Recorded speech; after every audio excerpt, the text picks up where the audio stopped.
Hey everybody, I hope you'll take the time to watch this video tonight to get ready for class tomorrow. Ms. Whitaker and I have a kind of special treat for you. We're going to do some music tomorrow, but the class is going to be about a painting by Rembrandt called The Prodigal Son. And The Prodigal Son is inspired by the parable of the Prodigal Son, which is found in Luke chapter 15 in the New Testament. And so I tell you what, let's just move over toward the PowerPoint here, and we're going to talk a little bit. And if you'll just follow with me, I want to talk at first about just kind of how we find inspiration for art. The first place we find inspiration for art is in nature, and this is a painting by Van Gogh. Vincent Van Gogh. It's called The Irises. You see the beauty of the flowers in nature, and beauty in nature can be in fields or in the mountains or in the ocean, lots of places. This next one is called The Red Vineyard, and you can see the setting sun in the background and the beauty of the vineyard.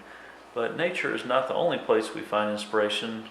Another place we find inspiration, and here is the painting The Prodigal Son, The Return of the Prodigal Son by Rembrandt. There we go. Another place we find inspiration is in our faith, in our belief system. So, just a few more examples of faith-based inspiration here. This is the Last Supper, found in the New Testament. This is the three Hebrew children in the fiery furnace, for example, Shadrach, Meshach, and Abednego. On your left, you have Adam and Eve cast out of the Garden of Eden. On your right, you have the animals lining up 2 by 2 to get on the ark with the story of Noah. This is followed by, on the left, you have the temptation of Christ, and on the right, you have the feeding of the 5,000. And so, a parable basically is a story with a moral or a lesson. And I know that you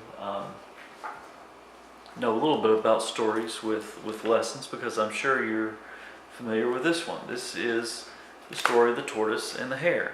And this is not a parable so much as it is a fable, because a fable is a story with a lesson that involves animals. In parables, the characters are people. And so that leads us to the story of Luke 15, which has 3 parables in it. The lost sheep, the lost coin, and then the lost son, also known as the prodigal son. This is kind of Jesus' answer to the Pharisees who are wondering why Jesus hangs out with sick people and poor people and sinners and not the holy people or the rich people or the religious people.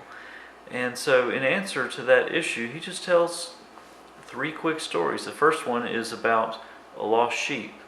So a shepherd has like 100 sheep, and one goes missing. Goes out in the woods, and the shepherd decides to go out into the woods by himself to go find the sheep. Leaves all 99 behind, even though there are wolves and lions and tigers and bears, oh my, and who knows what else. But then when he finds that one sheep and gets it back, it's a time for rejoicing and a time for celebrating, even though the other 99 were at risk. So that was the good thing to do. The second story is the story of the lost coin. And an old woman has 10 coins and loses one somewhere in the house, and she turns that house upside down to try and find the one coin that goes missing. When she finally does, after searching through everything, it's party time, it's time to celebrate. So that takes us to the story of the prodigal son. And we're going to go through this together, and I hope that we'll be able to talk about it. There we go. I want to make sure we can all see the screen. So it goes like this. It says, "Then he said, there once was a man who had 2 sons. The younger said to his father, 'Father, I want right now what's coming to me, my inheritance.' So the father divided the property between them. It wasn't long before the younger son packed his bags and left for a distant country. There, undisciplined and a squanderer, he wasted everything he had. After he had gone through all his money, there was a bad famine all through that country, and he began to hurt. He signed on with a citizen there who assigned him to his fields to slop the pigs. and he was so hungry he would have eaten the corn cobs and the pig slop, but no one would give him any. So, this son looks at his father and says, "Father, I want my inheritance now." And this is just a terrible question to ask, because what it suggests is that the son values the father's money more than he values the father, which is a terrible thing to say to the dad. Well, he goes out and he wastes everything that he's given, and he becomes someone who slops pigs, and he ends up being in a place where he would rather have the pig food than what he is eating himself. So let's see what happens. He says, well, that brought him to his senses. He said, all this farmhand's work for my father sit down to 3 meals a day, and here I am starving to death. I'm going to go back to my father. I'll say to him, Father, I've sinned against God, I've sinned before you, and I don't deserve to be called your son. Take me on as a hired hand. He got right up and he went home to his father. Well, when he was still a long way off, his father saw him, his heart pounding. He ran out, embraced him, and kissed him. The son started his speech. Father, I've sinned against God, I've sinned before you, and I don't deserve to be called your son ever again. But the father wasn't listening. He was calling to the servants, quick, bring a clean set of clothes and dress him. Put the family ring on his finger and sandals on his feet. Then get a grain-fed heifer and roast it. We're going to feast. We're going to have a wonderful time. My son is here, given up for dead and now alive, given up for lost and now found. And they began to have a wonderful time. So he comes home just begging to be a servant, begging to be a worker, and the father welcomes him home as a son and throws a party for him.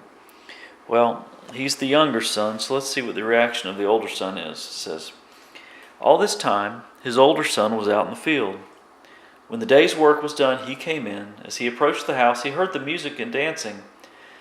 Calling over one of the houseboys, he asked what was going on. He told him, your brother came home. Your father has ordered a feast, barbecued beef, because he has him home safe and sound. Well, the older brother stalked off in an angry sulk and refused to join in. His father came out and tried to talk to him, but he wouldn't listen. The son said, look how many years I've stayed here serving you, never giving you one moment of grief. But have you ever thrown a party for me and my friends? And then this son of yours, who's thrown away your money on wild parties, women, and loose living, shows up, and you go all out with a feast. His father said, son, you don't understand. You are with me all the time, and everything that is mine is yours. But this is a wonderful time, and we had to celebrate. This brother of yours was dead, and he's alive. He was lost, and now he's found. And that's the end of the parable. So you have the patient, waiting, loving father, the prodigal son who returns home begging for forgiveness, knowing how he has really made some mistakes, and then the older brother who seemingly did everything right, and but then was unforgiving at the end. Here's the painting with the 3 principal characters. In the upper left, you'll find a female figure. People think that is the mother, who's never really mentioned in the parable. On the left here, you have the story of the prodigal in the tavern.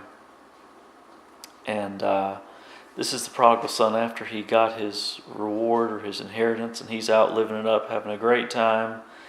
What's interesting in this picture is Rembrandt has painted his own face into that picture.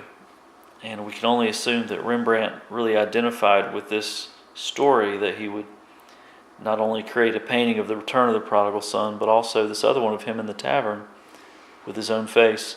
And so tomorrow when we talk about this, we want to focus on the 3 characters, the royal cloaks of the older brother and the father, the rags of the son. We're going to take a look at the eyes of the father, an old man almost blind. We're going to take a look at the lighting, the light and darkness in the painting. we want to take a look, and I want you to think about the hands, the difference between the two hands of the fathers. You see it there on the prodigal son's shoulders.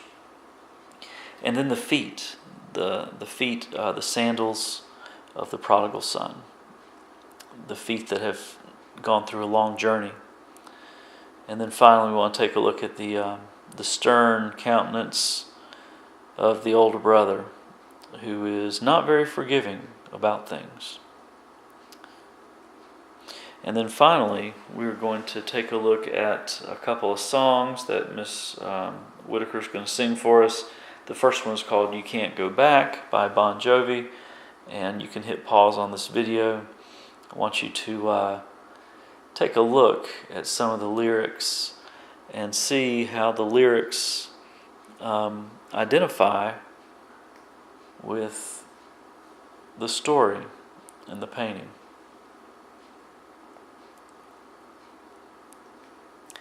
And the last song we're going to take a look at is "Take Me Home, Country Roads" by John Denver. Another story about coming home, just like the Bon Jovi song was.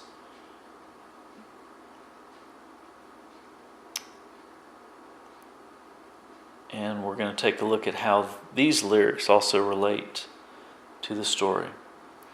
And so, my friends, that's the story of the prodigal son. And we will talk about it more in class tomorrow. Thank you for watching, and we'll see you tomorrow. Bye.